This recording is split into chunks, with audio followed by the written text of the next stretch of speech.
반갑습니다. K사전 지림입니다. 예. 제가 오랜만에 고향에 좀 다녀왔어요. 부산에 시원하게 좀 바닷바람도 좀 쐬고, 예, 뭐 또 사투리도 좀 쓰고, 지금은 서울말 쓰는데, 지스타 2016에 대해서 저희가 갔다 왔는데, 좀 허심탄회하게, 제 개인적인 관람평은 좀 어떻게 됐느냐. 그리고 공식 기사는 다 오픈이 됐는데, 좀 못할 말들이 좀 있어요. 진짜 간지러운, 낯간지러운 이런 말들. 제가 지금부터 한번 썰을 한번 풀어보도록 할게요. 예.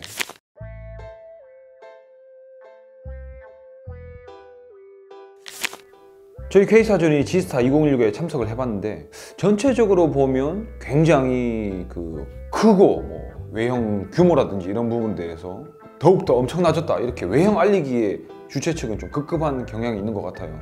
그런데 실상 그 내실을 살펴보면요, 넷마블이라든지 넥슨이라든지 이런 큰 대형 퍼블리셔들, 회사들이 부스를 독점했어요. 물론 그것이 나쁘다는 건 아닙니다.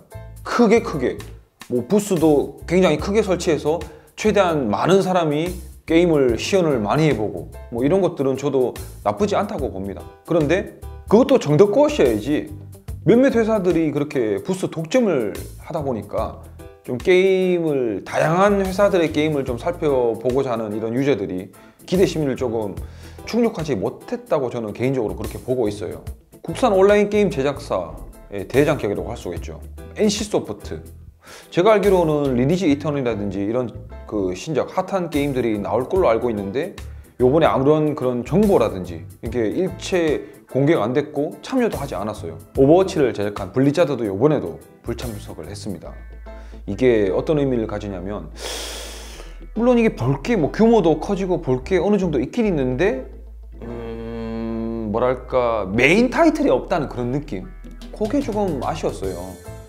자칫 이러다가는 앞으로 몇몇 대형 회사들의 게임들로만 채워지지 않을까. 이 지스타 2016 뿐만 아니라 2017, 2018 앞으로도 그런 좀 염려가 좀 있기도 합니다.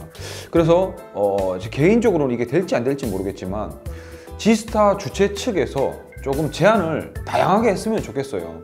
국산 온라인 게임 제작사 뿐만 아니라 해외에도 적극적으로 좀 영업을 하시거나 이렇게 해서 이번 지스타 때는 좀 이런 컨셉들이 좀 타이틀에 이런 게 슬로건을 가질 건데 적극적으로 좀 참여를 해달라. 미공개된 타이틀에 대해서 간단하게라도 발표를 좀 해달라.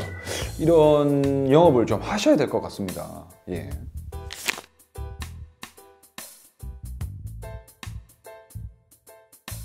이번 지스타 2016에서 모바일 게임 관련 제작사들이 많이 참여를 했어요. 모바일 게임의 강세라고 볼 수가 있는데, 최근에 PC 관련 사업, 그리고 국내 온라인 게임 제작사들의 실적 하락 이런 부분들이 맞물려 있기도 하고, 그리고 2010년대 초반대부터 스마트폰이 일반인들에게 많이 보급이 되었죠.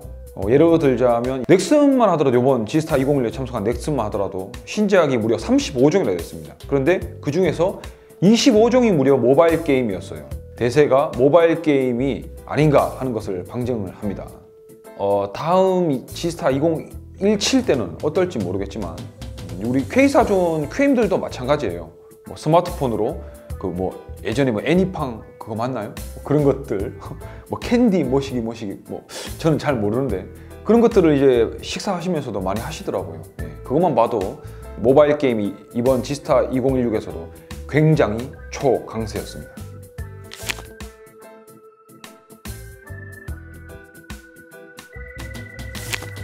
그 와중에 콘솔 게임 부스의 선전은 좀 눈여겨볼 만한 부분입니다.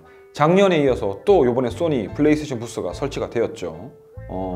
최근에 발매된 플레이스테이션 4 프로도 직접 소니 부스에서 구매를 할 수가 있었어요. 그리고 신작 정보도 다양하게 공개가 됐는데요. 연기에 연기를 거듭한 파이널 판타지 15, 공포의 회귀를 선언한 캡콤의 바이오 하자드 7. 제가 아주 매니아입니다. 예전에 공포게임, 국산 공포게임 수희 아저씨 유명하죠. 화이트데이 최신작 스완송도 이번에 발표를 했습니다. 직접 간단하게 좀 체험을 해볼 수 있었고요.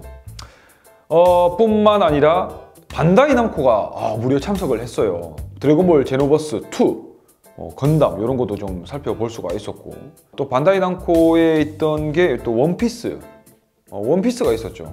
이런 대형 IP를 기반으로 한글화 타이틀이 늘다 보니까 아무래도 인기가 좀 높아졌어요, 콘솔 게임이. 그래서 요번 이런 콘솔 게임 부스가 일반 관람객들에게 좋은 평가를 얻기도 하고 다양한 게임들을 살펴볼 수 있다 보니까 저는 이 부분에서 좀 높은 평가를 주고 싶습니다.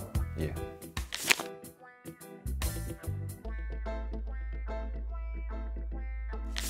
이번 지스타 2016에서 단연 최대의 화두는 VR이었죠. 가상현실 게임 뭐 이런 건데 일례로 살펴보자면 작년까지만 하더라도 이게 체험 가능한 수준, 뭐 소프트도 잘 없고 그런 정도의 수준이었는데 이번에는 조금 달라졌어요. HTC 바이브 같은 경우에는 지스타 2016에서 최초로 공식 발표를 했어요.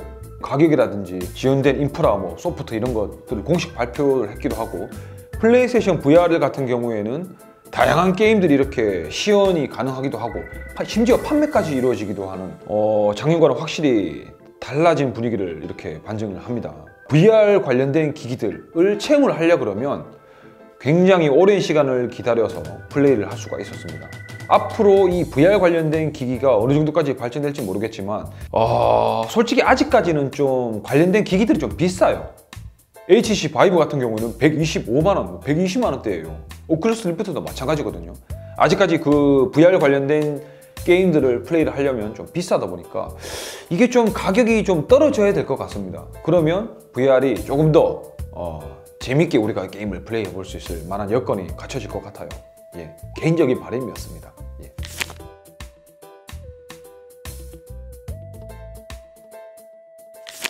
지스타는 전통적으로 게임에 대한 정보 취득 그리고 관련된 기업들이 줄을 잃었다 보면 이제 최근에 2010년대 초반 때 커메이를 아마 그때 기점이었던 것 같아요. 커메이가 적극적으로 참여하면서부터 관련된 하드웨어 제조사 그리고 기업들이 참가를 많이 했던 것 같아요.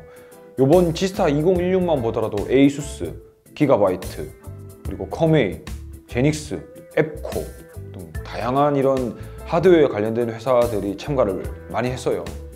이게 아무래도 게임을 제대로 즐기기 위해서는, PC 쪽 게임을 제대로 즐기기 위해서는 관련된 그래픽 카드라든지 CPU라든지 뭐 이런 하드웨어들이 아마 사양이 좀 높은 퍼포먼스를 발휘해야 하다 보니까 그런 것 같기도 하고, 또 게임을 제대로 하기 위해서는 키보드, 뭐 마우스, 이런 주변 기기들, 이런 기기들도 필요하다 보니까 이런 분위기에 맞물려 갖고 아마도 하드웨어 제조사들이 좀 재조명받지 않을까 싶기도 합니다. 이런 추세가 전반적으로 최근에 PC 하드웨어들이 하향 추세인데, 이런 지스타 게이머들을 위한 축제에서 하드웨어 제조사들이 참가를 많이 하는, 이런 활동들을 많이 하는 것을 보면 조금 긍정적인 부분이라고 볼 수가 있겠습니다. 앞으로도 이런 다양한 회사들의 마케팅 활동들을 조금 기대해 보겠습니다.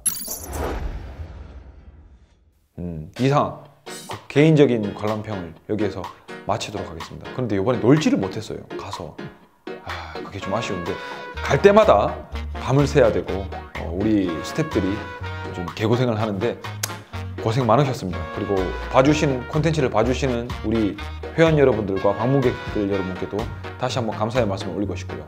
저희는 내년에 또 뵙겠습니다. 내년뿐만 아니라 계속 뵐 거예요, 앞으로도. 감사합니다.